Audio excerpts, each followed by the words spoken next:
This should be Sataria's favorite fortune-telling spot. So should we ask the fortune teller about Sataria? No, I already have enough information on Sataria. The most important thing now is for you to pay attention to the vendor's talking style and key characteristics. Talking style and key characteristics? My poor lost lambs, have you become troubled over your fates? The divine voice of wisdom often echoes between mine ears.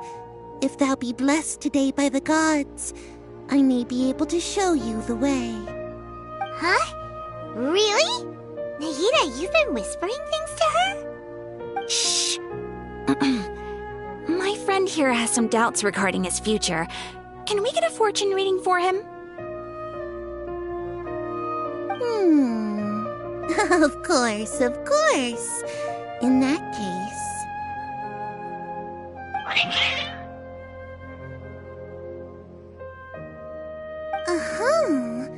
It would seem that Harut and Marut are quite wary of you.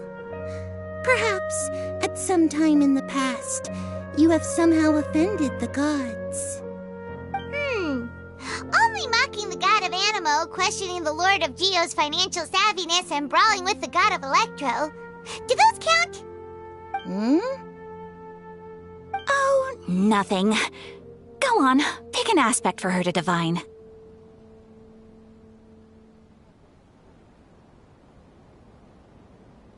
Love prospects? No problem at all.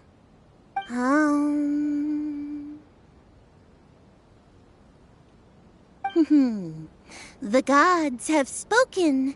The truth shall be revealed. One who is fated to cross your path will appear on... Huh? So many people will fall for you. How could that be? Harut, Marut, did you two spoil my divination? I've never read a fortune so absurd.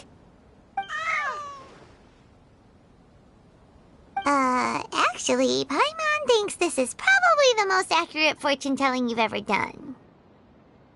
I admit that the orientation of today's celestial matrix is, suboptimal.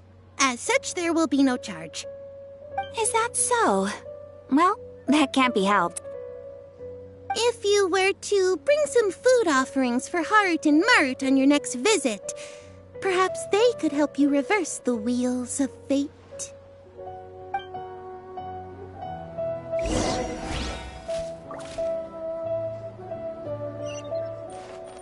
We're way behind schedule.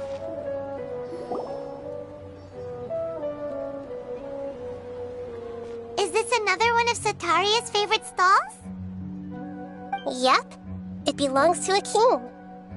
His father helped Sataria a lot when she first moved to Samari City, so she still comes by whenever she has time. When I start talking with him, listen carefully to the details of our conversation. Ah, dear customers, would you like to look at some pottery? We caught wind of your great craftsmanship, so we specifically came to take a look. Oh, I recognize you. Aren't you Miss Catherine from the Adventurers Guild? Sounds like I'm in for some big business. Speaking of, where did you learn this trade? I suppose you could say it all started with my dad. He's a mason by trade, but I picked up an interest in clay while apprenticing for him. After that, I began making pottery by myself in secret, and I simply changed trades when my works turned out well. Although it's a pity that I'm no longer making much use of the knowledge provided to me by the Akasha. That's nice. You're making a living doing something you love. So is your father still working as a mason? Oh no, not anymore. A few years back, he fell from a roof and broke his leg. Since he had already saved enough Mora over all these years, he's just enjoying the retired life in Port Ormos nowadays. I see. We wish him peace and happiness in his retirement. I'll have someone in charge of logistics at the guild come by another day for some goods. We'll leave you to it. Take care now. No problem. Rest easy, all our goods are sure to meet your every need.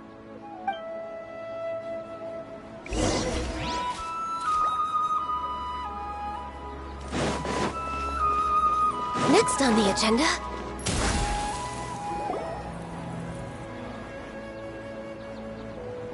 This should be our final stop. Setaria's always thinking of this restaurant when she's working at the academia, so she always comes by whenever she's out in the city. Nahida, you've really thought of everything! It's my duty to protect Samari's citizens, after all. Hi there. I feel like I've seen you down by the docks before. Huh? Sorry, I don't quite remember. If I recall, you were having a discussion with someone about shipbuilding at the time. Ah, that's right! I've always been really interested in feats of marine engineering. After all, I grew up in Liyue Harbor and spent my entire childhood staring at the ships going in and out of the port. I came to Sumeru to study, but failed to make it into the academia due to my lack of talent. But I'm still discussing all kinds of problems with different scholars, and I'm continuing to study and perform research from the restaurant's basement. I'm sure I'll get to the academia after their next round of exams. What an admirable spirit for learning! Amazing! Sure, but you'll find hardworking people wherever you go. So this restaurant has a basement as well? Huh. First I've heard of it. That's right. It's not usually open to patrons. Most of the time, employees use it for breaks or to hold private events. I see. Yes, that makes sense. Well, good luck with your studies, Miss Chishan. Thank you so much. As long as I can make it into the academia as an official student, I'll be happy.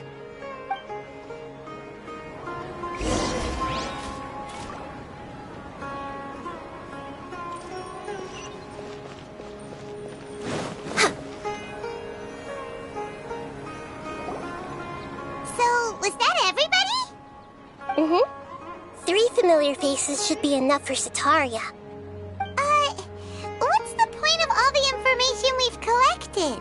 Nahida, you still haven't told us how you're planning to make Setaria face her problems. Setaria is already used to avoiding her problems, so we must find a way to break through her usual sensibilities. I remember that you mentioned that the Eremites in Port Ormos are all making a fuss about the upcoming resurrection of the Scarlet King. Although it's all just a boatload of nonsense, the fate of her homeland may turn out to be Setaria's soft spot. Oh, Paimon gets it now! You want to take advantage of the guilt Setaria feels about her homeland. Although she knows she should return home to help the people of the desert, all she's done is conspire with the sages. So how do we set that up? Well, the Scarlet King is long gone, and Setaria is also too smart to fall for any simple tricks. If we simply engaged her under the guise of the Scarlet King's believers, she would definitely be wary of us, and we may not get anywhere. But if we were to borrow some of her close acquaintances to talk with her, her reaction would probably be very different. So, you mean you're going to possess those people we just talked to? Yep. Possess them through the Akasha, imply that they've already converted to the faith of the Scarlet King, and then convey our made-up will of the Scarlet King. As long as everything goes smoothly, we'll get through to Setaria for sure. She'll never guess that we had anything to do with it. Ah, so that's how you're going to use all the info we collected on these people. It's so that you won't slip up and break form. Possessing them will only work if you can manage to pass off as them. Exactly. So, best of luck with impersonating them. Huh? Best of luck? But we don't know how to possess anyone. That's no problem at all. I'll just share all their senses with you once I've possessed them. As long as you're also wearing an Akasha terminal, the effect will basically be as if you've possessed them yourself. Huh. That is pretty convenient. But why does he have to do this? Can't you do it yourself? Although I've been observing humans for a while, I've never been good at imitating them. You're not wrong. It's always been painfully obvious whenever you try to pass as Catherine. If it was at all possible, I would have preferred to leave these people alone. But seeing how things are now, I probably should just accept it and push on. Yeah, don't beat yourself up over it. We're only doing this to help everyone, and we'll only be borrowing them for a little while anyway. Alright, then let's give it a go tomorrow afternoon.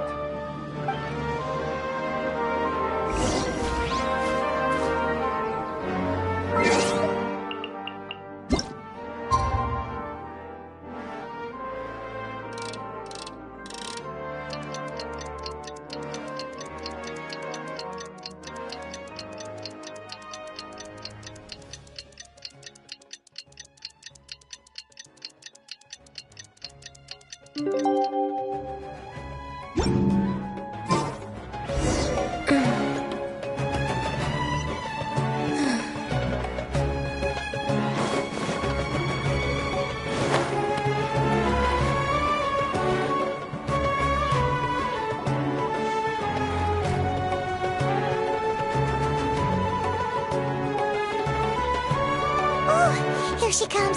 Satori is here! Let's quietly follow her. Once she starts talking to her acquaintances, we'll find a safe spot to begin possessing them. As for how we'll sway her to our side, I'll leave that to you. I trust you'll know what to say. Paimon's starting to feel kinda nervous. Okay, let's go. Looks like they've already started talking. Let's find a hiding spot and get started.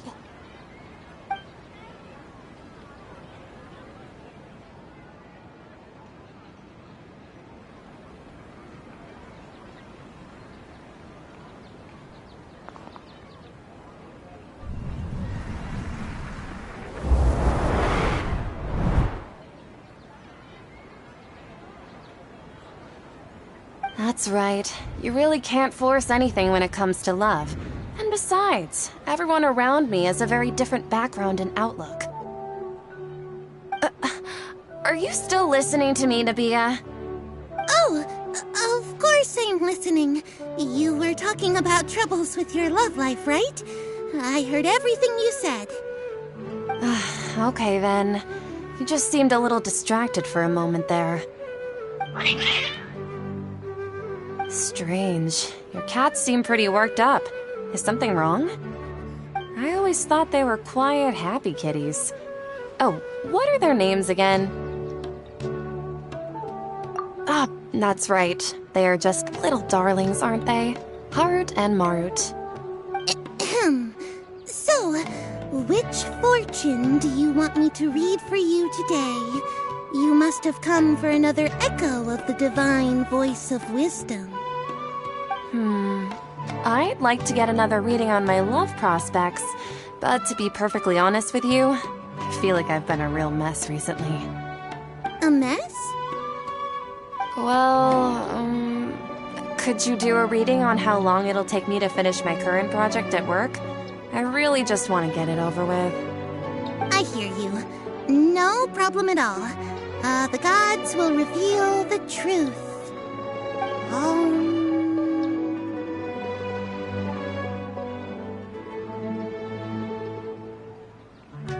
The gods are asking, Sataria, why haven't you gone home? Why haven't I gone home? Do the gods really know everything I've been thinking about? Sataria, why don't you just go home? It's a demand now instead of a question. The gods seem to be truly upset. I'm sorry. I know I failed the gods. Please pass on my most sincere apologies and ask for their divine forgiveness. And, if I may ask, Nabia, is there a specific god who's speaking to you right now?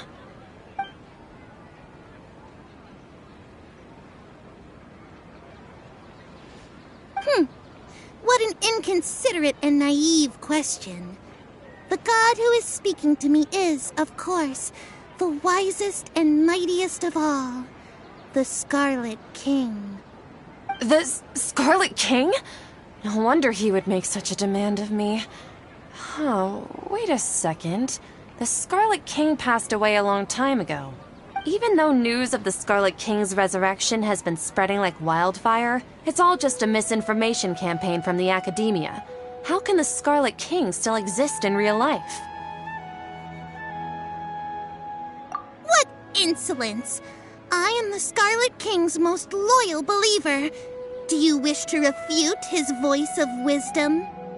Oh, no. As a child of the desert, I am only reveling in his power upon learning that his divine glory has touched even this city. I will think very carefully about his demand of me. I'm sorry, I must go now. Wait!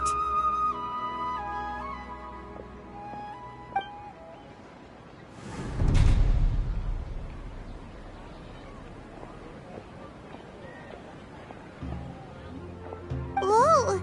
She just ran off in a hurry. She looked pretty upset, too. Well done. Sataria didn't seem to suspect anything amiss. To have something she's been trying desperately to avoid show up out of nowhere and berate her, that must have shaken her to the core. Aw, Nahida, it seems like you understand human emotions really well after all. All I know are some abstract Harava-taught theories. And in any case, my time with you has shown a lot of them to be utterly useless. I'm still trying to make sense of everything. Anyway, enough of that. Let's hurry and catch up to Sataria. He's out of games now, right on cue. Let's get ready to possess him right away!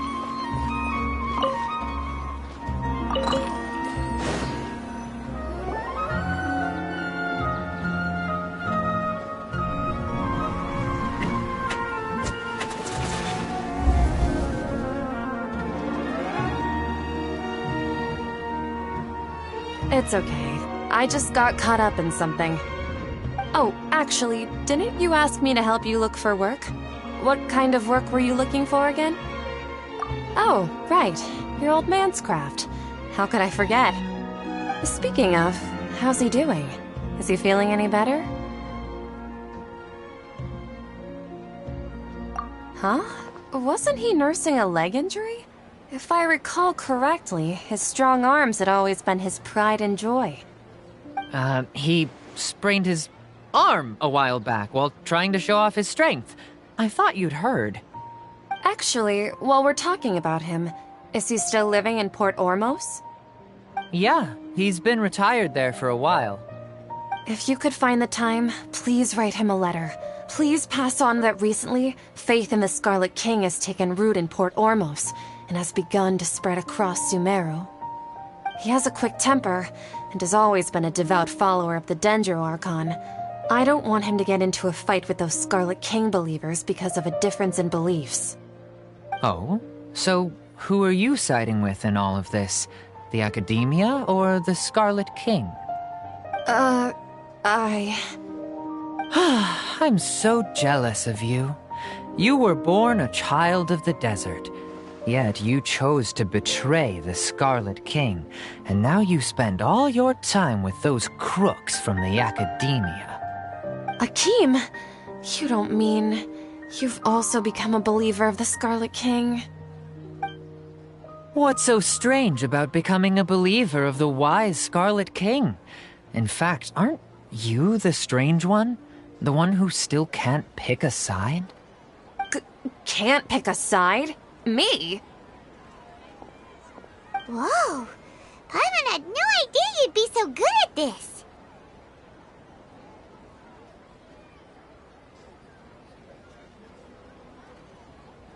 You really zeroed in on the issue and put it right in front of her. It might feel a bit overwhelming for Sataria. But once everything is over, I'll be sure to pay her a visit to her mind and explain everything. Anyway, let's keep going.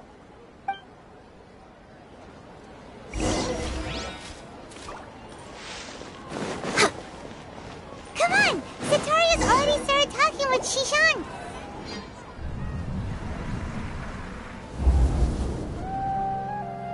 So, Shishan, have you noticed anything weird in the city lately? Like, as if someone was trying to preach to you about something? Wait, did you just say attic? I thought this place didn't have an attic. Also, don't you usually study in the basement? Well, the restaurant recently added an attic. I've been studying there because it has better lighting. Oh, right. Speaking of strange things, I celebrated the Sub-Zerus festival so many times that I lost count. That was really weird. Wait, how could you be aware of that? That should be impossible. Nothing in the report indicated anything like that. Are you still failing to realize that the Academia's lowly tricks could never deceive all of Sumeru's citizens? Shishan, don't tell me that you've converted to the Scarlet King as well! What an absurd question. You make it sound like I should be ashamed for becoming a believer of the Scarlet King. In reality, shouldn't you be the one who is ashamed? You, who works side by side with the Academia and treated people as nothing more than experimental subjects? Please, please stop! Even now, Sataria's still trying to run from her problems. She can no longer justify everything to herself. Hey, she's trying to talk to the guards! What should we do? This is the most important part of all. Quick, get ready. Mercenary, you're a member of the Corps of 30, correct? Please help me pass a message to the Matcha right away. The situation in the city is getting out of control. Please, try to remain calm, miss. Tell me what's happening in the city. Heretics are infiltrating the city, and they've already converted many residents to their side. Heretics? What kind of heresy are you talking about? The Scarlet King! Many people I know have suddenly started believing in him, but he's long dead. It's impossible. Miss Sataria, nothing is impossible. You know my name? The Scarlet King is immortal, and all who defy him will one day pay the price. You must face the truth, Sataria. You tread a treacherous path, and the longer you ignore it, the tighter the Academia's grasp on you will become, and the deeper you will be ensnared. Child of the Scarlet King, never forget that the desert that belongs to you lies elsewhere. What's so strange about becoming a believer of the wise Scarlet King? In fact, aren't you the strange one? The one who still can't pick a side? What an absurd question. You make it sound like I should be ashamed for becoming a believer of the Scarlet King. Sataria, why haven't you gone home?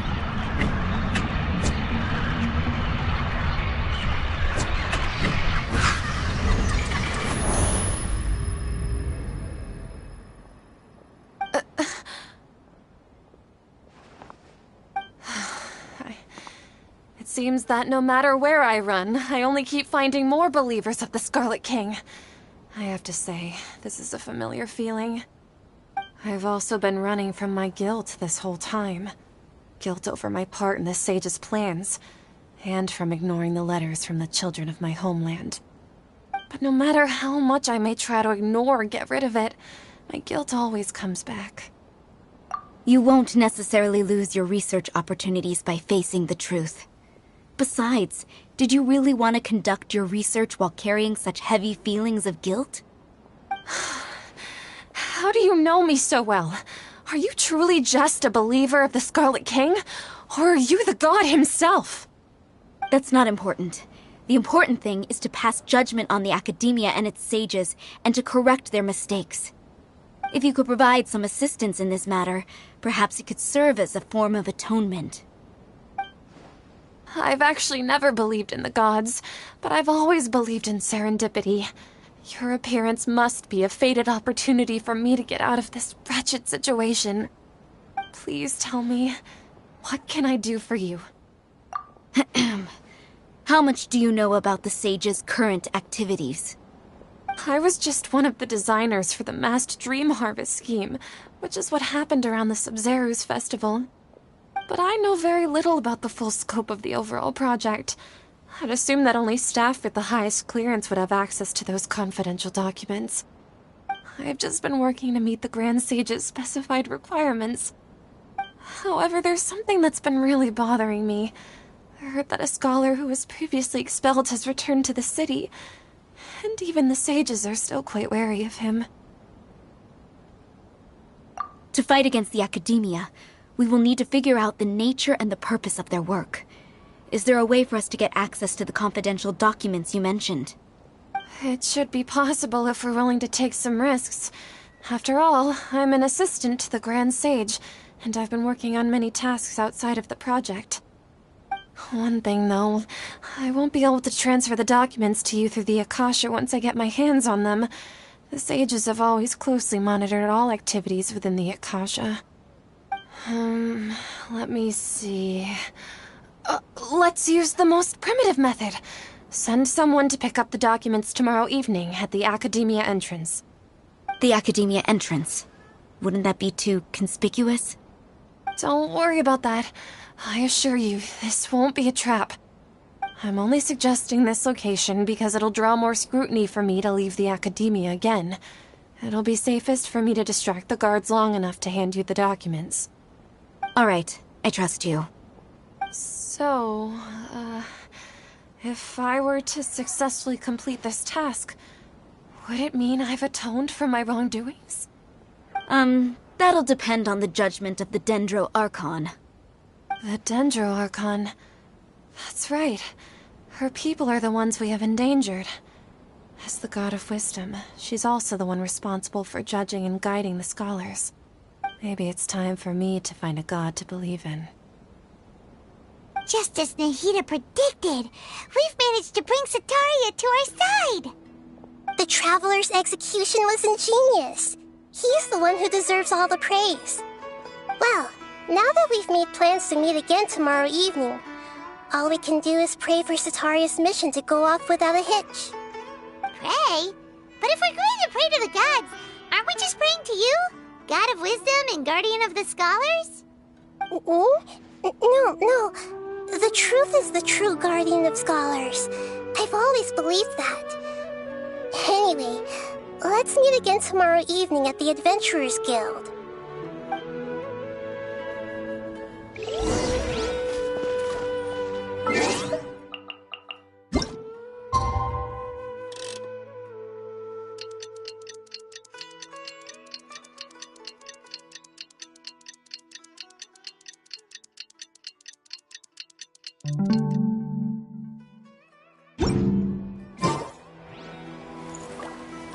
Next on the agenda...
Catherine, right? That's right. I suppose I'm the other Catherine in your mind. Shh! We're on a secret mission tonight, so we need to protect Catherine's identity. Yep, Paimon's right. We cannot fully rule out the chance that the meetup tonight is just a trap. If something were to happen, my existence may be the only trump card we'll be able to play. After all, the Academia should still be unable to confirm the existence of my consciousness in the outside world. Yep, exactly. Just what Paimon was thinking. Anyway, enough about that. Let's just make sure to be on our guard. Off? What do you feel is off? It's the middle of the night. Of course it's quiet. You're not getting paranoid, are you? No, I think he's right. It really is a lot quieter than usual. If you look around, there seems to be fewer people on the streets. I'm not sure if this is the case for the entire city, though. Huh. Maybe it's just a coincidence. Maybe Sataria figured out a way to not only distract the guards, but also to get everyone to go to sleep early, just so we can exchange the documents in peace. I also can't quite figure out why things feel a little off. But now that we're here, let's go ahead and meet her as we planned. Well, regardless, as long as you're here with us, Paimon feels a little safer.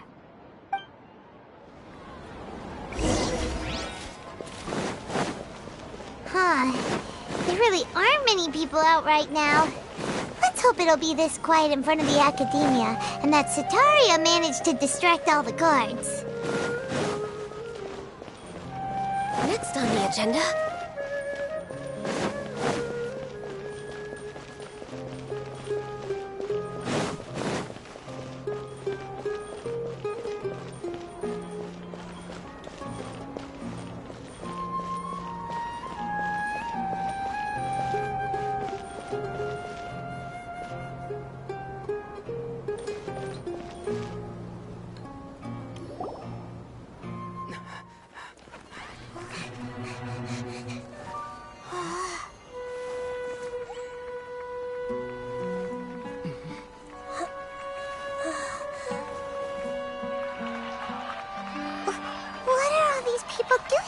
This hour of the night.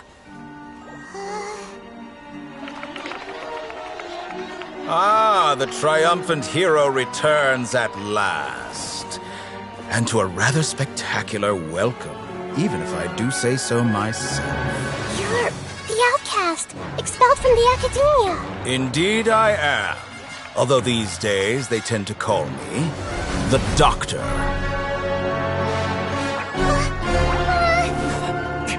If you're looking for your researcher friend, she has already been taken into confinement. With some basic caution, she could have discovered the listening device on her person. Clearly, she lacks the degree of rigor expected of a true scholar.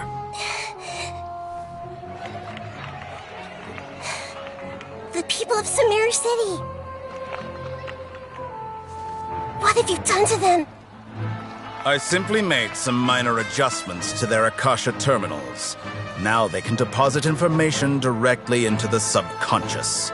As you can see, all these lovely people now believe this traveler is a hero who has just saved the world.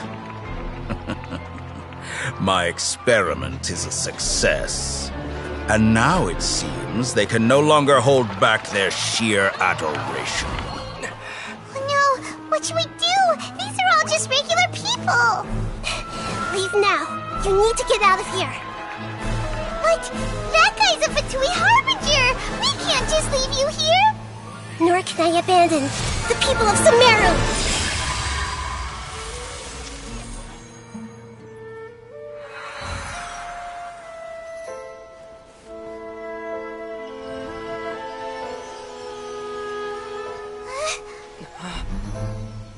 Don't worry. We'll meet again outside of the city.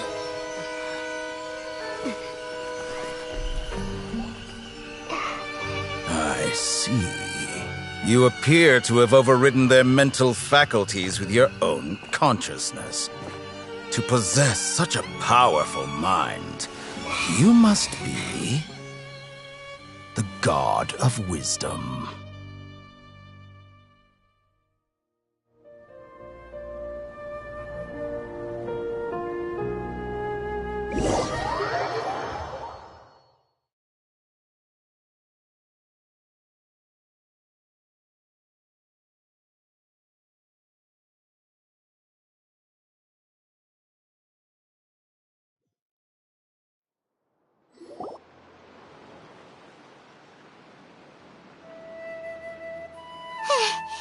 This should be far enough. Whew. Paimon needs to catch her breath first. Is Nahida going to be okay? We only made it out because of her. Paimon wasn't counting on running into a new Harbinger here, let alone such a high-ranking one.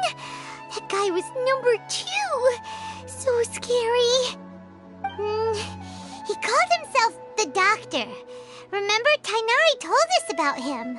Sataria did say that someone who once got expelled from the Academia came back recently. And that even the sages are wary of him. Yep, sounds like she must have been talking about the Doctor. Yeah, now that the Doctor's in the picture, we're no longer just dealing with the Academia. They're in cahoots with the Fatui. But what are the Fatui after this time? Another Gnosis? Yeah, things would be a lot easier with Nahida's help. Nahida said we'll meet again outside of the city.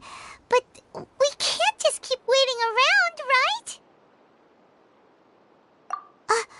You mean... Oh, right! Wasn't he invited by the sages to work on some project when we were staying with him in the Vidia Forest? That has to be the same project. Even though he turned it down at the time, he might still know something. There's no time to lose. Let's go to Gandharvaville.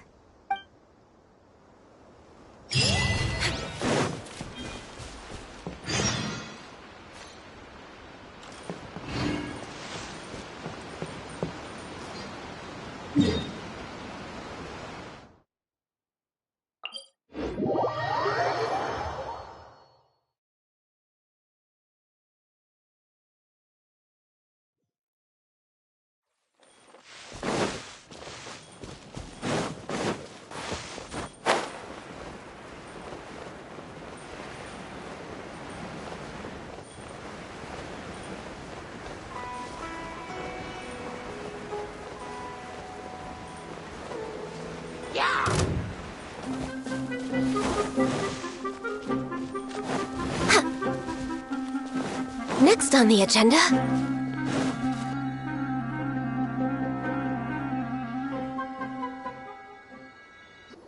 Hold it right there! A blonde-haired traveler and a floating fairy. We've got you all right. Take a look around. You've fallen right into our trap. Are you mercenaries from the Corps of 30? Did you come here to arrest us? Corps of 30? We're nothing like those government lapdogs who don't even get scraps for their work. We are an elite brigade that commands the highest commission rate in all of Sumeru. We're here on the orders of a client known only as the Outcast. The Outcast? An outcast from the Academia? But why wouldn't the Doctor just send the Fatui after us?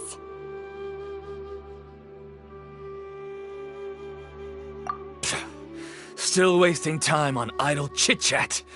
We'll shut you up soon enough. Get them! You're up, Traveler! Following orders. New punching bag.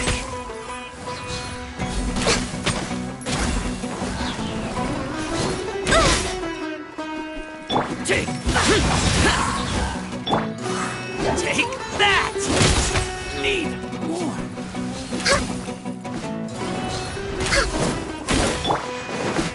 I'll take my...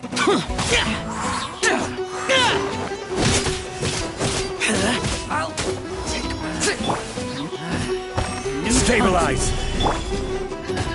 Blaze over. No touching.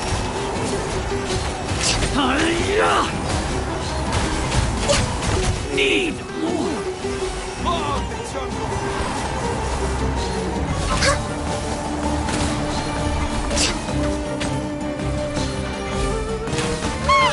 It isn't over yet! Here comes reinforcements!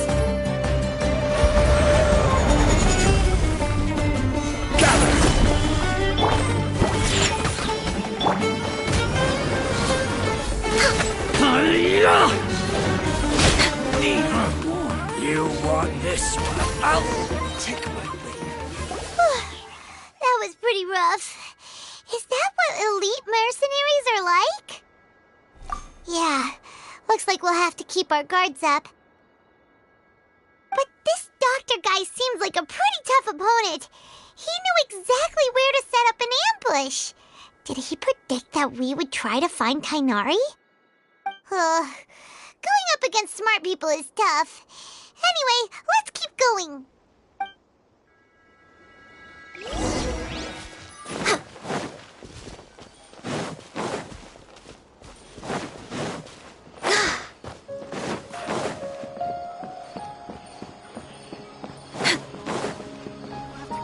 Next on the agenda...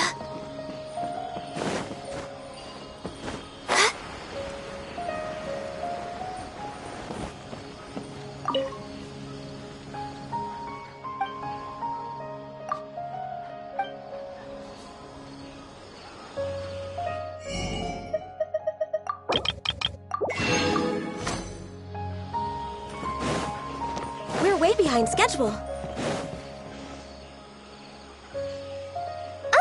It's the Traveler and Paimon. What are you two doing back here?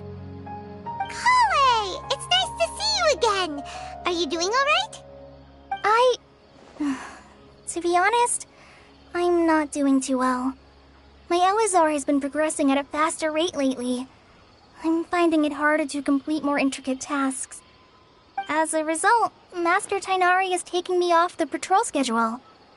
He will only allow me to stay here and coordinate other people's tasks. Oh, Kale.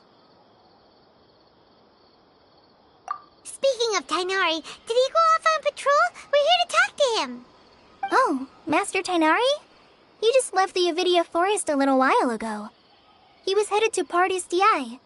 Huh? He left? What? Isn't Tighnari always saying that he never wants to leave the Avidia Forest? He even turned down the Sage's invitation. I thought it was weird too. Master Tighnari always prioritizes his work as a forest watcher above everything. He almost never leaves his post. He left in a hurry this time, though. No, I only found out that he left through a message he left behind. He also made sure to delegate all his tasks using a schedule. To leave in such a hurry?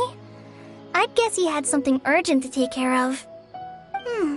Master Tighnari originally studied in the Amorta Darshan of the Academia, and Partis DI is something like the Amorta's research base. Many rare shrubs and grasses have been planted there for research. I know that before he became a forest watcher, Master Tighnari once spent a long time conducting research at Partis DI. A research base, huh? Gotta wonder what kind of research Tighnari just decided to work on all of a sudden. Oh, we don't have a lot of time, so let's go look for him at Party's DI.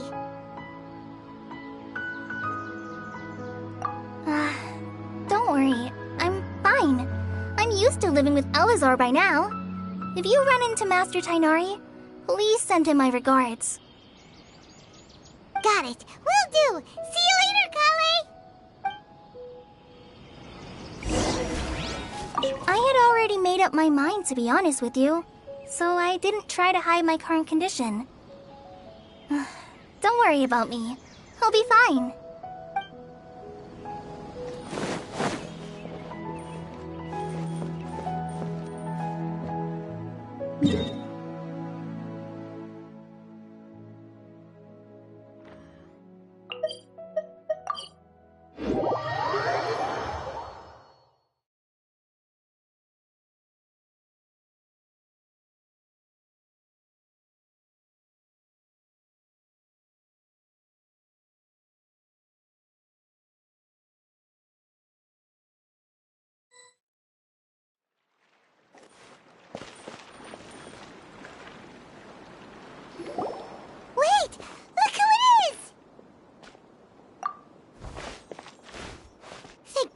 course you're okay. We were so worried about you. Hey, this was supposed to be a touching reunion, but you're ruining the moment. Actually, it's very smart of the Traveler to be wary of me right now. After all, the Doctor has shown that his technology can apparently even control human minds. Plus, it's not like you could have known what happened after we split up and I was facing the Doctor by myself. Even a pool of stagnant water after a torrential storm can occasionally pass as a patch of sky. Paimon feels like only the real Nahida could come up with such an obscure analogy. Huh?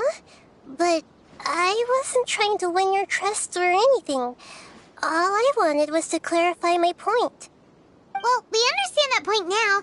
Please, Nahida, tell us more about what happened. Are those poor people all right? When you left, I was still in the middle of restoring everyone's minds. Thankfully, when the Doctor mentioned depositing information into the subconscious, he didn't mean engraving information into their minds. Instead, he did something closer to creating hallucinations. That was still within my power to fix. Luckily, I managed to finish my restorations and mind jump away from him just as he was about to capture me. Whew. What a relief.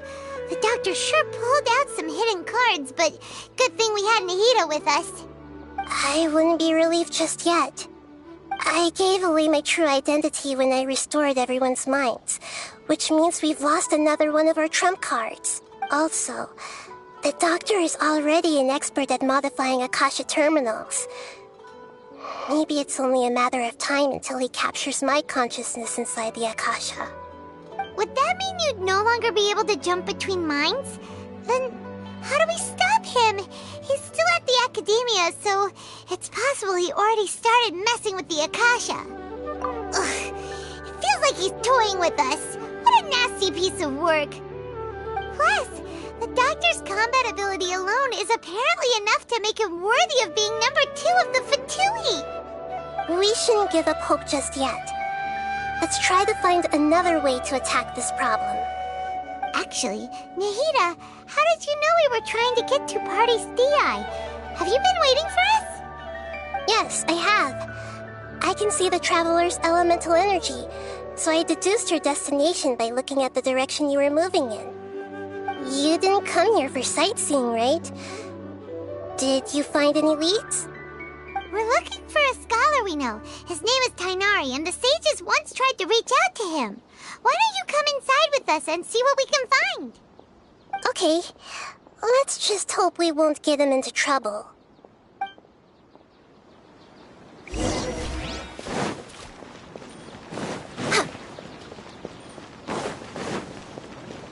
We're way behind schedule.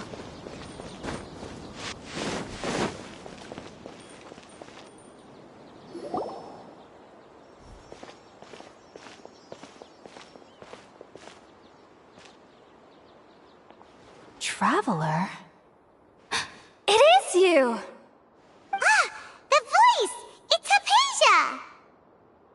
Ah, what a pleasant surprise! It's so nice to see the two of you again. Who's this? She's a scholar we met in the Avidia Forest. When we last saw each other, she was still training in the... what's it called?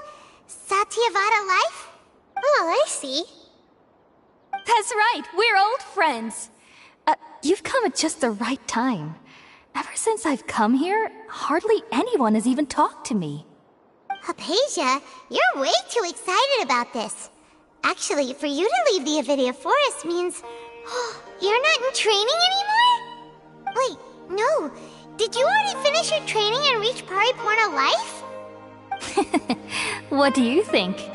My consciousness has already managed to make contact with the divine. You did it! Congratulations! It's so exhilarating to share this sublime joy with others at long last! When my consciousness made contact with the gods. Ah, what a supreme and unparalleled experience that was!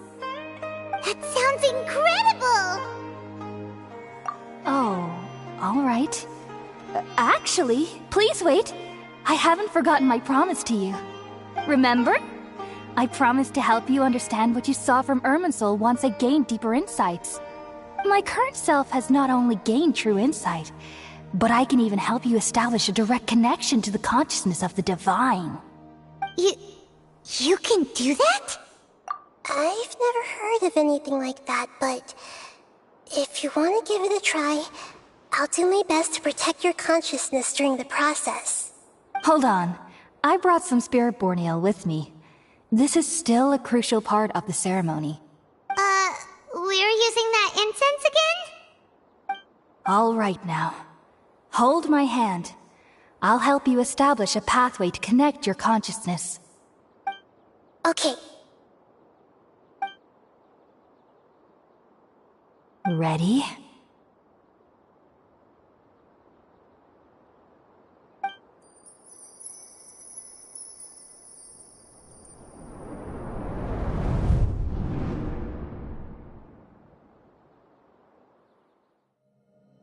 It took 3 betrayals for me to finally understand. The world is just an elaborate tapestry of lies. My fury will never be quelled. The first to betray me was a god. My creator. My mother. Valuing strength above all, she saw no worth in me and I was discarded. The second was a human. My family. My friend. Consumed by fear, he saw me as an abomination. The third was one exactly like me. A hope for the future. A fledgling barely out of the nest. Powerless before his mortality, he broke his promise to me. Humans, they can't be trusted. And the gods fill me with pure loathing. So I said good riddance. I denounced the world and laughed in its face. My chest will never again be defiled by worldly filth. I will scrub away every last trace of human emotion. Then it will be empty, a blank slate, and ready to receive a supreme gnosis, brimming with pure divinity.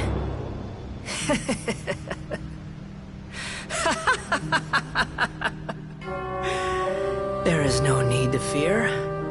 The pain will be brief. Your era is coming to an end.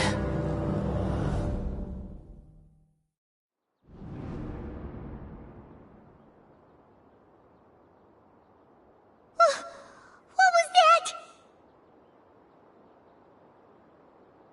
Did we actually just see the Balladier's memories? Everything matches what we know about him. But how is he connected to the divine consciousness that Hypatia was talking about? You saw it, right? You felt it, right? Such a majestic god! Such a noble will! Such sublime emotion! Alas, shame. If only that which beats within my chest wasn't a filthy mortal heart. Oh, great and merciful God! Please grant me forgiveness and salvation! Do you understand now? I'm afraid this is no Puripurna life, but rather... You! Why are you so mean to me? Why is everyone hiding from me? I found divine wisdom. Shouldn't I receive praise and honor? Haven't I uncovered that light in the darkness? Hypatia? That's how I always thought everything should be. Wait. Have I already lost my mind?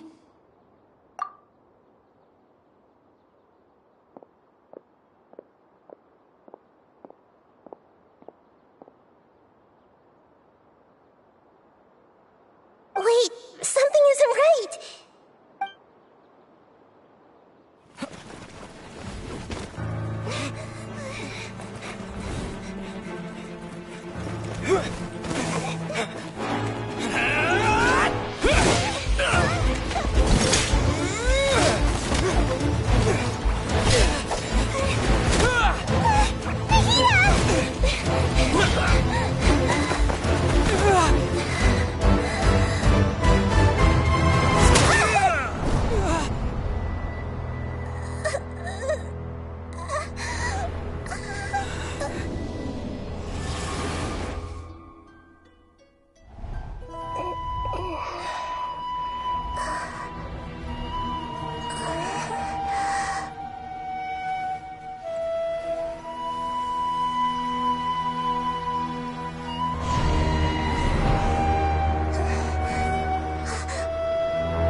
wisdom! Are you okay, Nahida? Wait, no. Something feels different. You're back! Oh, the Traveler's back? Nahida was controlling your body for a while. It seemed like she jumped over to you as an emergency measure right before the Catherine puppet was destroyed. After that, Kainari heard the commotion and came over. He helped us defeat the mercenaries and then he ran with us all the way here. What? You swapped places? You mean your consciousness also went into Nahida's body? Wait, then where is Nahida's consciousness? Where is she now? I never imagined that an individual's consciousness could be transferred around like this. Had I not seen it with my own eyes, I would have never believed it. I don't think this can be achieved with current human technology. Also, while we were running, the consciousness in your body told me to pass on a message. She said, "The doctor has found a way to trap my consciousness, so I can't journey with you anymore. But even in a moonless night, a shower of starlight can still drown out illusions and lies." Oh no! Nahida's trapped in the sanctuary of Suristhana for good this time. Was that message all she left for us? It's pretty vague. Oh, that makes sense. Since the doctor captured her, she won't be able to say anything without him knowing. She's being extra careful. Even in a moonless night, a shower of starlight can still drown out illusions and lies. Huh. Paimon knows the moon illusions and lies are from that alchemical divination at the Sub-Zeru's festival. Didn't Nahida use a starlight analogy before? It had something to do with Sataria.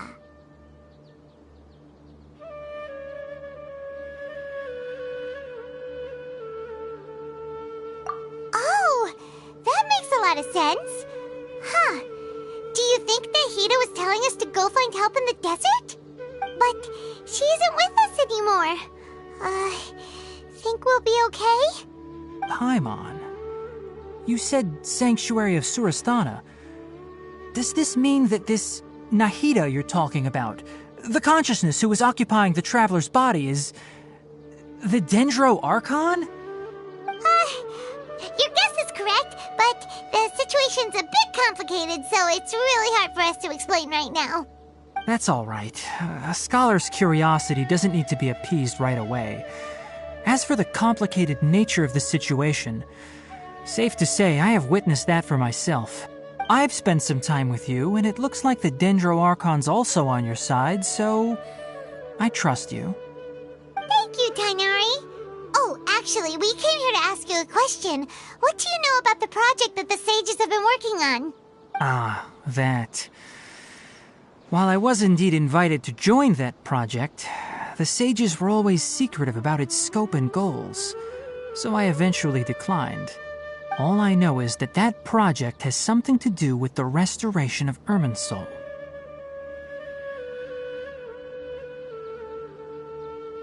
Huh?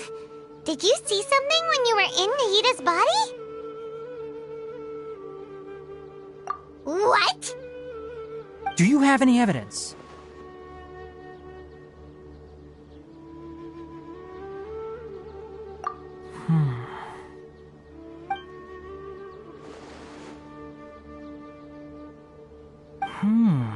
So that's what happened. That explains why Hypatia's symptoms were different from those of the other scholars who went mad. It's because she made contact with the consciousness of a new god who is still in the process of being born. Tainari, did you leave the Avidia Forest because of Hypatia? I did.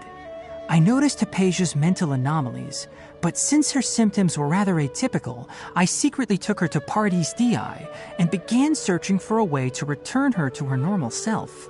If I didn't take action, Hypatia would have already been taken by the Matra to the desert, doomed to a life of exile at Aru village. Now that you mention it, I knew the Academia has never thought particularly highly of Lesser Lord Kusanali, but I still didn't expect them to do something as arrogant as creating a new god. Looks like I made the right decision by not accepting their invitation.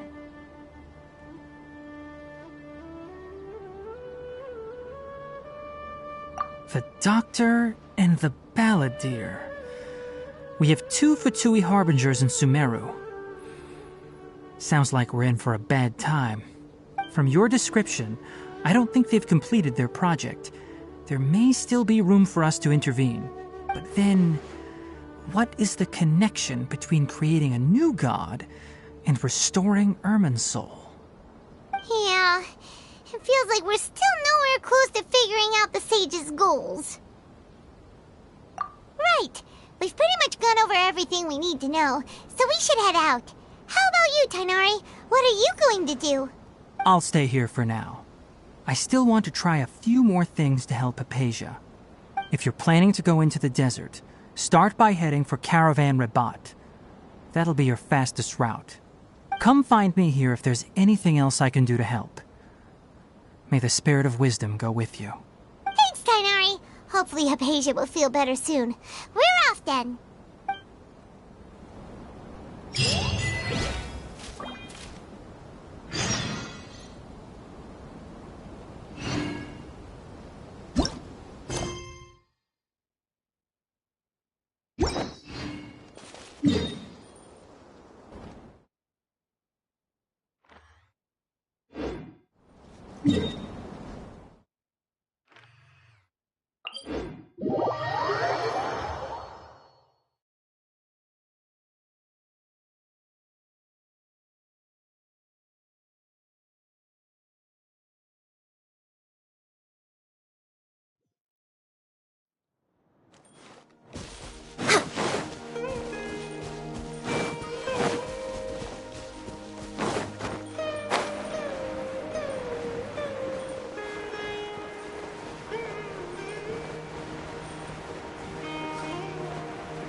To Caravan Rabat.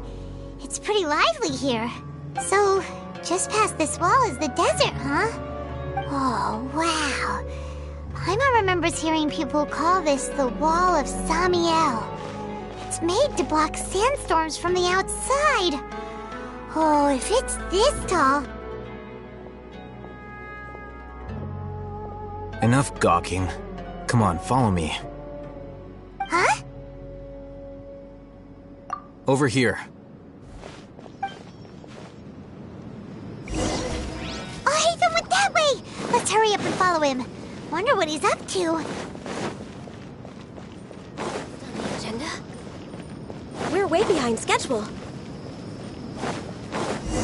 Travelers and visitors, don't miss out!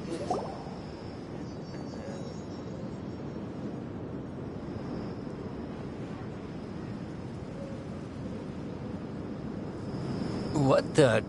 Where did he go? How did we lose him?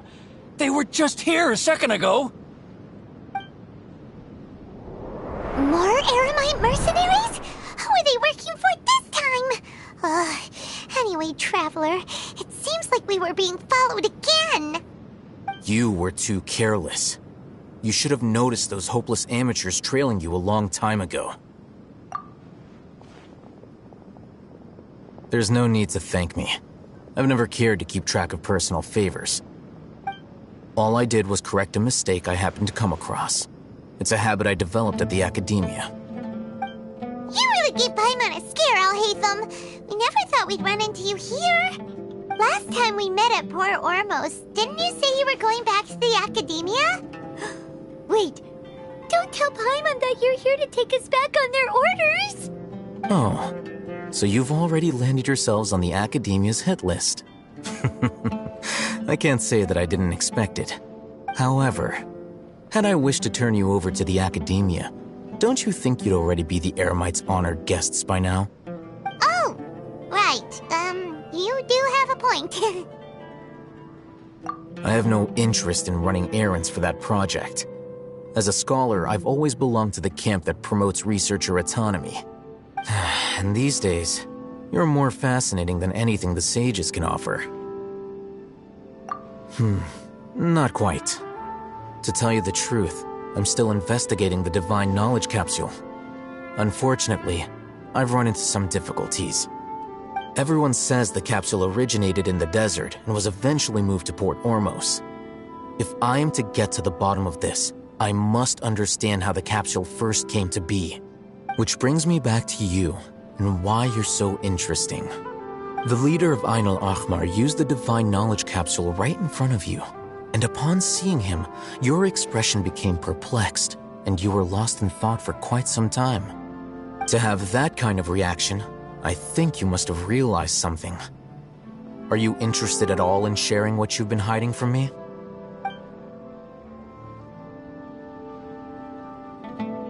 Alhaitham, you really have a ridiculous eye for detail. What kind of person even notices and remembers stuff like that? So that's your answer. Well, I do work for the academia after all. So considering that, it is indeed wise to keep your cards close to your chest. But that does prove you do have some undisclosed information about the Divine Knowledge Capsule. Am I right? No matter. Rather than simply learning the answers from you, I'd still prefer to investigate on my own. Speaking of, you two are also headed to the desert? That's right! We have the same plan as you! But we don't really have any concrete goals at the moment. Then I'd suggest starting with Aru Village. It's the largest settlement in the desert, so it'll probably have more resources and intel than anywhere else. Well, would you like to head there together? It's always better to travel with someone you know. Let's go!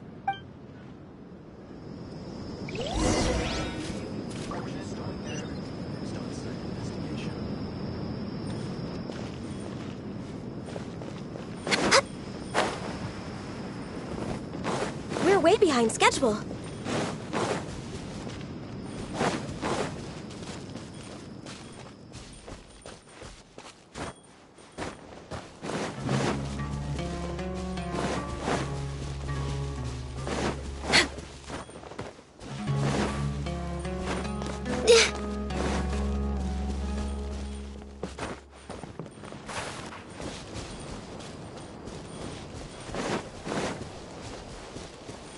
We're way behind schedule.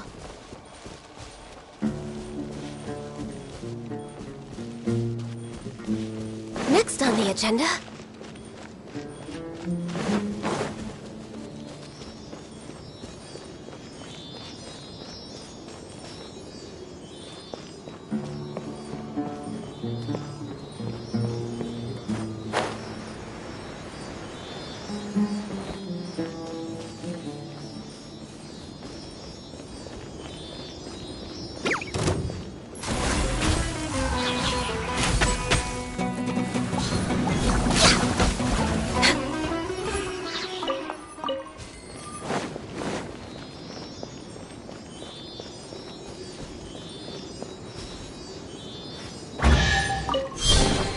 There's nothing wrong with reaping a reward every now and then.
Before us lies Aru Village, the safe haven of the desert folk. Whoa, this landscape is really something else. What a cool place! Let's go check it out!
Unless my memory fails me, we have barely spoken 2 words to each other before now at the Academia. Would you care to enlighten me as to when and how I invited the General Mahamatra's wrath? Alhaitham, do not think you can escape my judgment just because you managed to escape my attack. Judgment? So that's how you'd characterize your actions here, is it? Or would elimination perhaps be a more accurate description? Had I used my full strength, not even this traveler would have been able to stop me. Though styled like an assassination, I sought only to ensure that my target would be unable to flee or resist. Standard practice for the Matra, as well you know. Seemed to me more like your own personal touch. Who is that, Alhaitham? Did you call him General Mahamatra? Yes. General Mahamatra Sino, head of all the Matra at the Academia. He's a formidable hunter, and the ultimate nightmare for any who have committed academic crimes. You seem to have placed a lot of trust in Alhaitham, to the point of blocking an attack for him. If I were you, I'd never choose to side with him. I wouldn't believe a single word that comes out of his mouth. I have been pursuing this scribe for a long time. I urge you, stand back and do not seek to defend him any longer. Otherwise, there will be consequences. Has Alhaitham done something wrong? Paimon doesn't think he's as bad as you've made him out to be. I won't waste my breath explaining things. Alhaitham, I saw it during our fight. Take it out. The divine knowledge capsule you're hiding on your person. Unless you want me to retrieve it for myself. Very perceptive of you. Nothing escapes a Matra's senses. Wait, the divine knowledge capsule? Didn't it fall into the Matra's hands in Port Ormos? No wonder you speak with such confidence, Sino. But I must admit, I'm very curious. What does this capsule mean to you? And why, as General Mahamatra of the Academia, are you all alone in the desert? As far as I'm aware, the other Matra have been speculating about your disappearance. Have you been given a mission that's, let's say, morally dubious? If I was the real target of your mission, what was stopping you from simply using your authority and resources to judge me within the walls of the Academia? I should have known you'd be difficult to deal with. You two? Ugh! What you would do, Traveler? Paimon feels like we can't trust either of them! Ahem. Well, look at you two, acting all tough and self-righteous over there. Wait, Dia?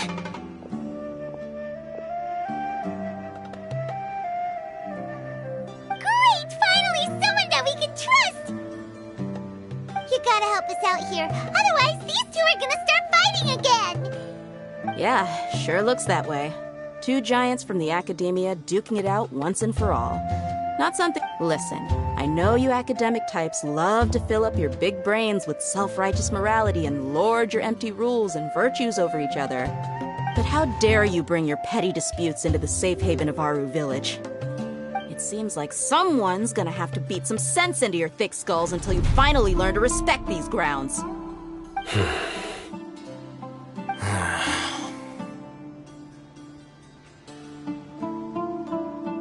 Hey, did either of you hear a word I just said?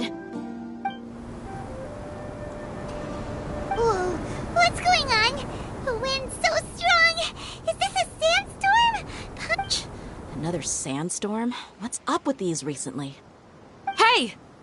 All of you, over here, quickly! We have to take cover! Someone's calling for us! Oh, this wind is too strong! Let's get over there! That sounded like Candace. Come on, you two. Jeez, are all of you academia folks such hard work? Move it! All right, stop yelling.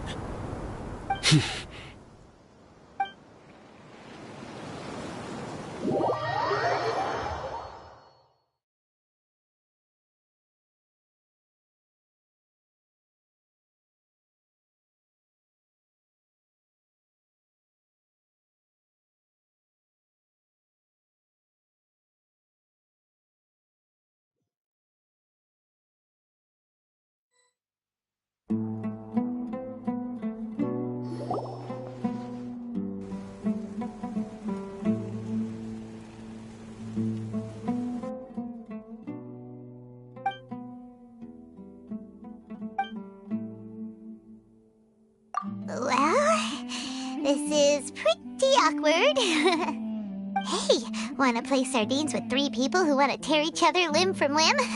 Sure, why not? Sounds fun. The air is so thick and heavy. Paimon can hardly keep floating anymore.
My sincere apologies, everyone. This is the home of our village chief. I will have to ask you to make do with this small room until the sandstorm dies down. Please, let me introduce myself. I am Candace, protector of Aru Village. Our savior has come at last! Nice to meet you, Candace. The name's Paimon. Thank you so much for helping us. There's no need to thank me.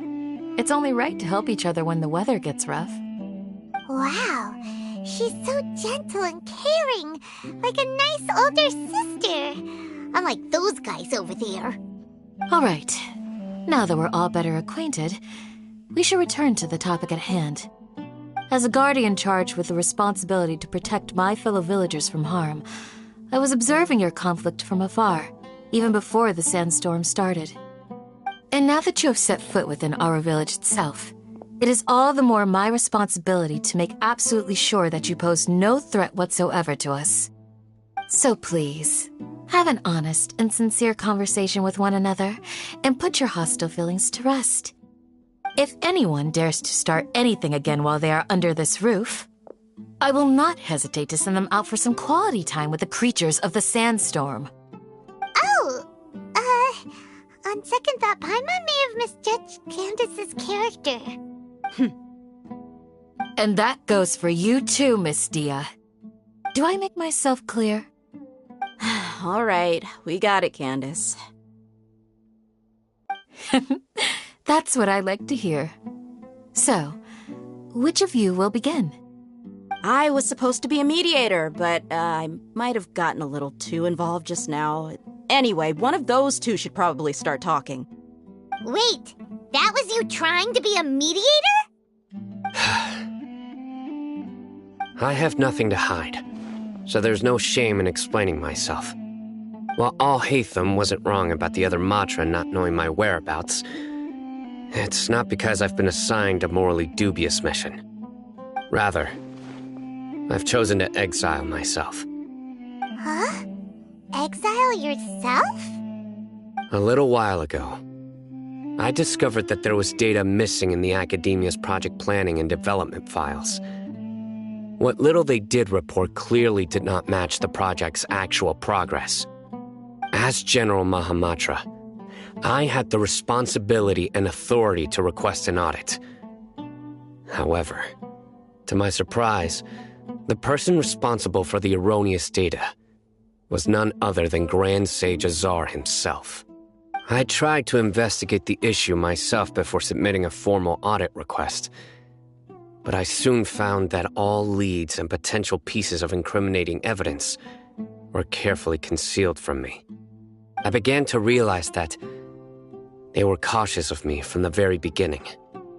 Unsurprisingly, the Grand Sage rejected my audit request as soon as the submission reached his desk. He even said to me, "The power of the General Mahamatra is granted by the sages.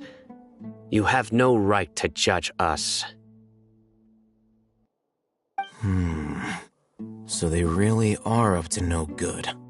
I realized then that to the Grand Sage, the Matra are nothing more than tools for the sages to assert and maintain their control over knowledge. The vows that we took, the principles that we strive to uphold, they are meaningless to the academia of today. I believed it would be wise to flee the academia before the sages had a chance to take action against me. This way, they can no longer see nor predict my actions. I will never give up on this investigation. There's no need for someone else to give me power or authority. Once I find the truth, I will administer judgment by my own name. Sino seems to have the same goal as us. We're all investigating the sages. Plus, now that he's no longer the General Mahamatra, he somehow feels a lot less scary. Well, Sino, if that's your story, then why did you see Al-Haytham as a target? When I was investigating the matter in the academia, I overheard a conversation between Al-Haytham and a sage. The sages asked you to investigate a blonde-haired traveler. Do you dispute this, Al-Haytham? What? Like many parts of the project, this assignment was undocumented. Now throw in your suspicious behavior with the Divine Knowledge Capsule, and I think we deserve an explanation. Yes. I was indeed tasked with investigating the Traveler. Al-Haytham! After all, the promised reward was so great that hardly any scholar could have refused. The sage told me, once you've completed this assignment, I can give you a glimpse of divine knowledge. A most enticing offer. Unfortunately, those academics don't know me at all. Their words contained one key piece of information, namely that divine knowledge indeed exists. That gave me all I needed to know. From my perspective, the sages are far from trustworthy. Think about it. Isn't it a little strange they're so willing to share divine knowledge with anyone, even as a reward? So, I began my own investigation following the lead of the Divine Knowledge Capsule. In the end, I realized my wisdom in committing to this rather than collaborating with the sages.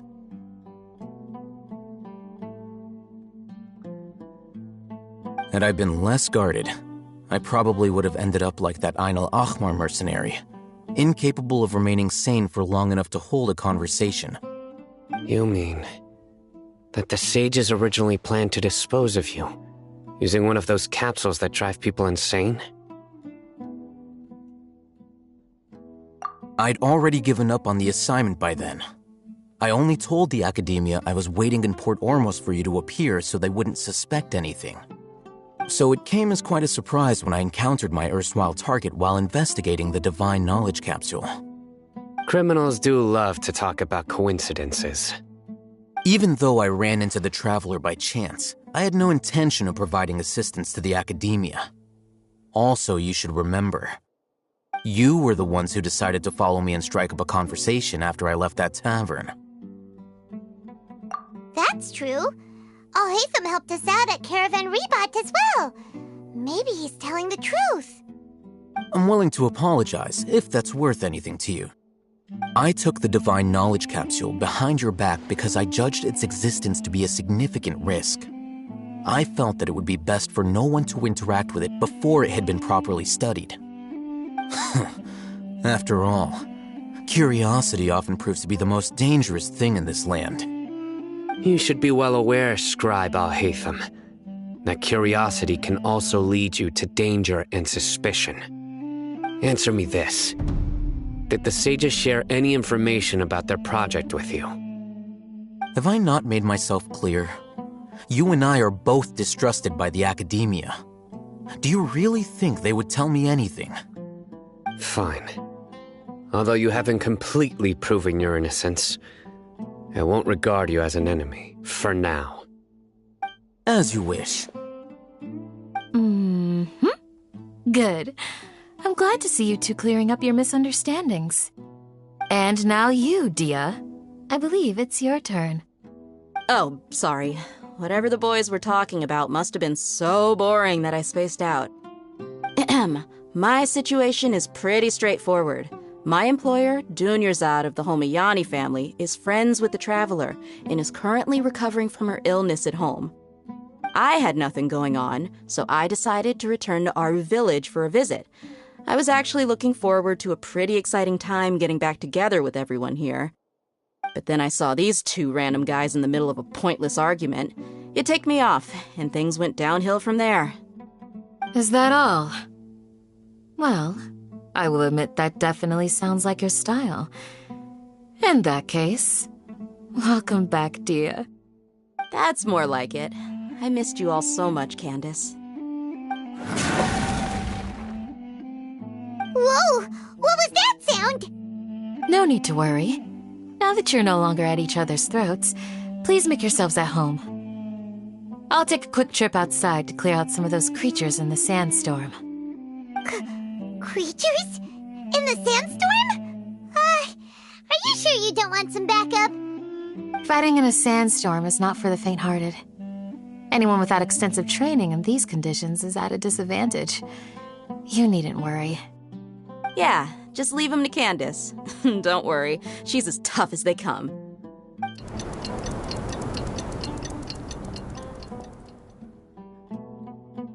The wind's died down. That means the sandstorm's over, right? Candace still isn't back yet, though. Is she alright? When you put it that way, even I'm starting to feel a little worried. All right, let's go. We've been here long enough, and the boys are as chatty as the floor.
creatures the entire time? Yes. They just keep coming in waves. I've lost count of how many I've defeated. Before I realized it, even the sandstorm had stopped. Ah! Here comes another wave! Leave this round to us. I got interrupted earlier, but now I have something to take my anger out on. It's been quite a while since I've seen the Flame Mane in action. I'll leave these to you then. I'll be sure to put on a good show. Let's go!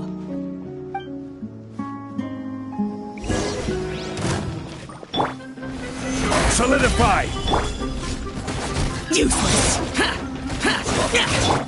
Shake it and stir!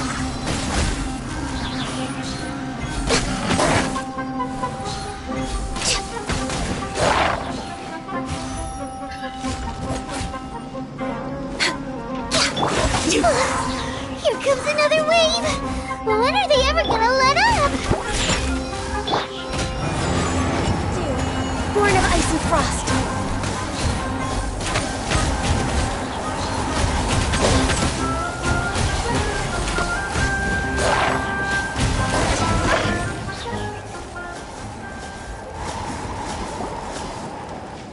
The creatures stopped appearing. Was that the last of them? What we fought just now was probably the aftermath of the sandstorm. So we should be safe for the time being. Well fought, everyone. No injuries, I hope. Huh? Who are you? Ah, my apologies. I haven't had a chance to greet you yet. I had my hands full taking care of the village's elderly and children. I am the chief of Aru village. Everyone usually calls me Uncle Anpu. Sir, I am also originally from the desert, but I have not been back for some time now. May I ask if such sandstorms are common? I can't say they've always been common, but recently the storms have become increasingly severe and frequent. Besides sandstorms, we also occasionally get earthquakes. According to an investigator who stayed in the village a while ago, these unusual natural phenomena are related to the withering of Irminsul. Another effect of Irminsul's withering. So, Irminsul's withering causes withering zones in the forest, and sandstorms and earthquakes here in the desert? Everything in the natural world is inextricably connected to Irminsul. These regional symptoms can indeed be a reflection of Irminsul's present state. Everyone in Aru village needs to take good care of themselves. Speaking of which, why haven't I seen a single village keeper since I got here? Village keeper? Who are they? Village guards like Candace? Does your curiosity know no bounds? Village Keeper is how Aru village refers to mad scholars exiled here by the academia. Most of them are scholars who lost their sanity after a period of training in the Avidia forest. The academia believes that their crazed mutterings may have a negative effect on the psyches of other scholars. So, they're forcibly exiled to the desert. Though if you ask me, it's all a boatload of nonsense. Alas, that's exactly what we've been trying to investigate. One by one, the village keepers have been mysteriously disappearing without a trace. But no one in the village has ever seen them leave. If you're planning to stay around the village for the next few days, I'd appreciate it if you could keep an eye out for them. I've had encounters with those people in the past. I'll see what I can do to help. The Matra are the ones responsible for their exile. Now that you're no longer with them, are you trying to alleviate your guilt and atone for your past sins? I'm fascinated by how you think. Mock me if you will, but if you are guilty, I will eliminate you, regardless of my position or identity. Oh, you're the former General Mahamatra. You must be an expert in these kinds of investigations. Thank you for your help. ever reminded of Hypatia? Oh, these poor scholars. First they lose their sanity, now this! We need to... But, is it really a good idea? I'll be grateful for the assistance. No doubt you will do a better job than some of my former subordinates. Let's start by finding a spot to share what we know.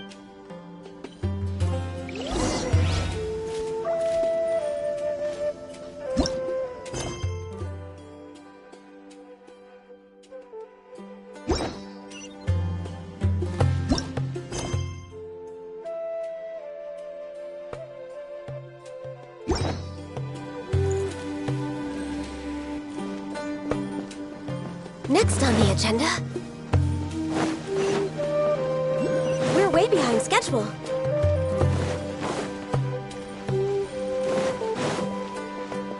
Next on the agenda...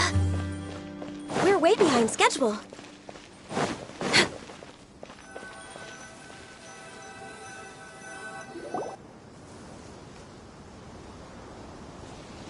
Although I've sent myself into exile, I'm still doing essentially the same things as before.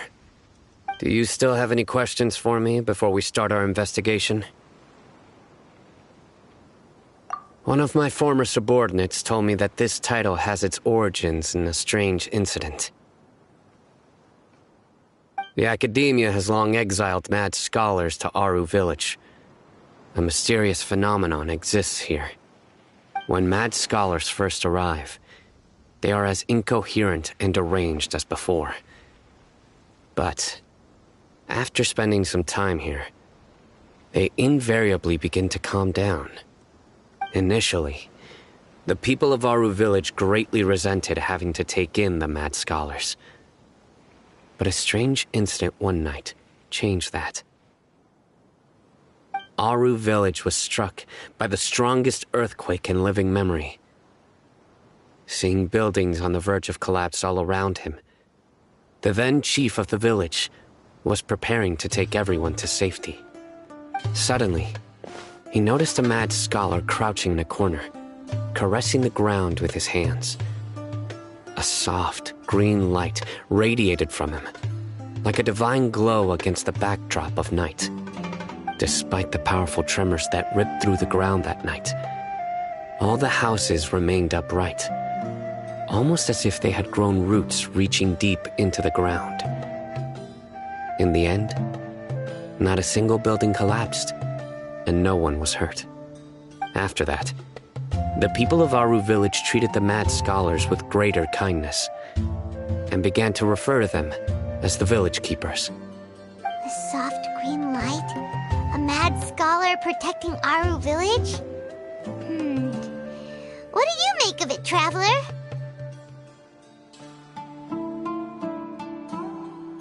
Paimon thinks so too. Actually, Sino, do you know if any of the mad scholars continued to wear their Akasha terminals at Aru Village? In theory, they would continue wearing them so the Academia could still monitor their activities. With that said, the main Akasha system would no longer have any interaction with them. Oh, no wonder! Everything makes sense then! Add in the fact that they calmed down, it was probably Nahida who calmed them. If you are able to draw a conclusion from this one story alone, then it appears you possess much more information than I do. So, what do you make of the story?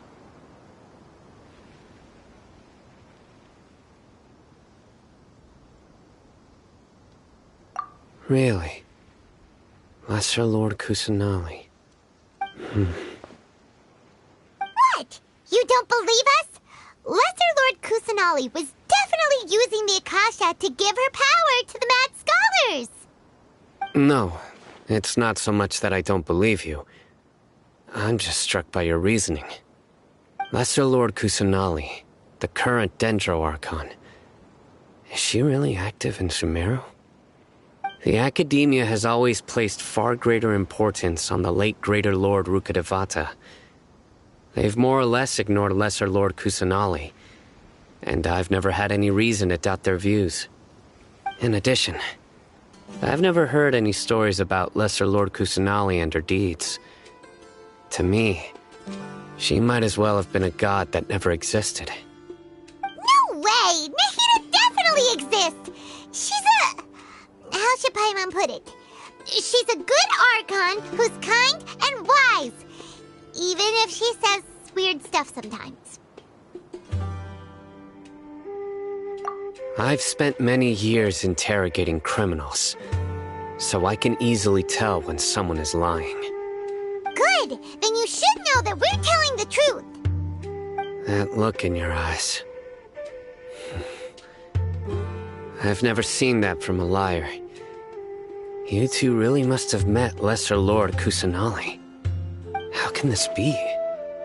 To think, our Archon has been amongst us this entire time. Alright, now it's our turn to put our skills to... But easier said than done. Especially since we don't have any leads. Maybe we can start by knocking on some doors. Excuse me, are you here to help me find my grandpa? Huh? Who are you? By the sounds of it, a resident of this village. My name is Isak. You'll help me find my grandpa, right? Is your grandpa a mad scholar? Hey, don't say that. Grandpa is just Grandpa. Why do you have to call him that? It's not like he's a bad person or anything. The person you're referring to is not a local, yet you are. Why do you call him Grandpa? Grandpa is just Grandpa. He's my family. I heard everything you said to the village chief. Please, you gotta take me with you. I want to find my grandpa. I swear I'll help. I won't be a nuisance. Ah, so you're the one who was eavesdropping on us around the village chief's house. I was planning to go out and take care of whoever it was, but I had a vague feeling that they didn't harbor any ill intent. Whoa. Hatham wasn't kidding about Matra having sharp senses. Sino, he's just a kid. All he wants is to find his grandpa. Let's find a way to help him. Sorry. I was only listening in because I wanted to know where Grandpa went. Honest. If you don't believe me, you can ask Miss Candace. All right. But first, let's confirm the facts with Candace.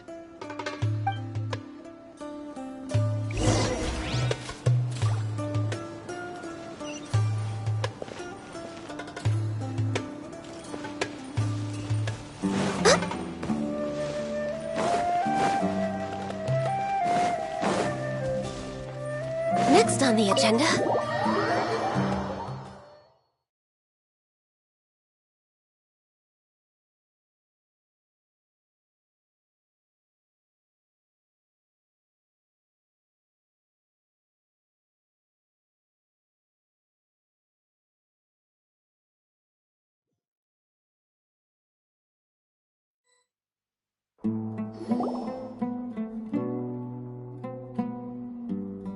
Sino is super vigilant. Is this what all the Matra are like? Ah, you're back already. We just wanted to confirm something with you. Do you know a boy by the name of Isak? I had a feeling he'd go looking for you. Huh? You knew this would happen? Yes. Although he tried his best to stay hidden, I still noticed him eavesdropping outside the window. He really wants to get his grandfather back. Isak's parents were both Aramite mercenaries who rarely returned to the village after finding employment in the city. He was raised by his grandfather. Unfortunately, it was only a few years before his grandpa passed away. Isak was still very young at the time, so various families in the village took turns caring for him so he could survive. Later, an elderly mad scholar arrived at the village. Isak thought the scholar bore a striking resemblance to his grandfather, and thus often spied on the man. However, the scholar was unkempt in appearance and incoherent in speech. Although Isak referred to the man as his grandpa, he was afraid and didn't dare to approach him. One summer night, the oft mumbling and bumbling grandpa suddenly calmed down and seemed to become more lucid. He even noticed Isak hiding in the distance. So Grandpa walked up to Isak and patted him on the head. He even took Isak to the entrance of the village, where he patiently taught the boy the names of the stars and accompanied Isak until he fell asleep. The next morning, Isak woke up and wanted to go find his grandpa again, only to realize his grandpa no longer recognized him. However, even so, Grandpa retained his calm expression. It's said that those who saw the scholar claimed he no longer appeared to be crazy, but appeared to be living in his own world, almost as if he were sleepwalking. Isak was thrilled that his grandpa was able to find peace and would follow him all the time, asking him things like, "Grandpa, want me to take you somewhere fun?" Or, "Grandpa, could you tell me stories about the stars again?" All this somehow just makes Paimon feel really sad. It seems like they both deserve so much better. Perhaps. Nearly everyone who lives in the desert has some form of hardship or regret.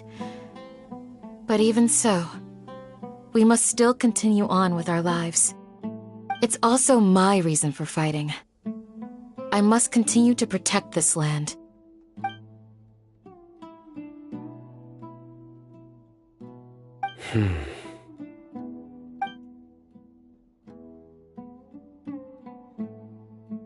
Maybe the people have always had a considerate god watching over them.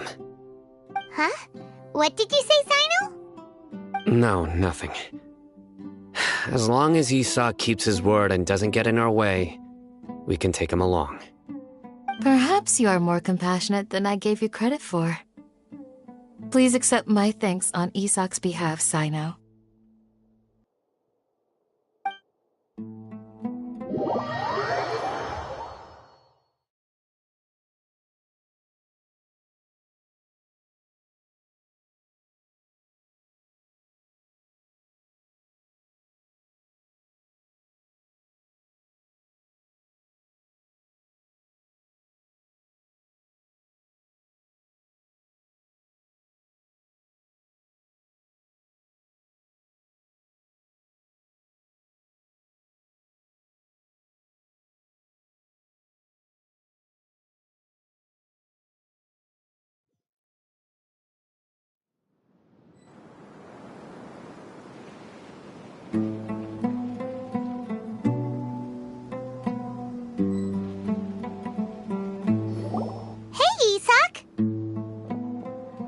It's you guys!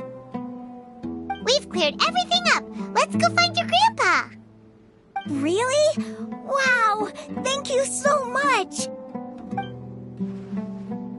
Yeah! All right. Let's ask the local residents some questions first.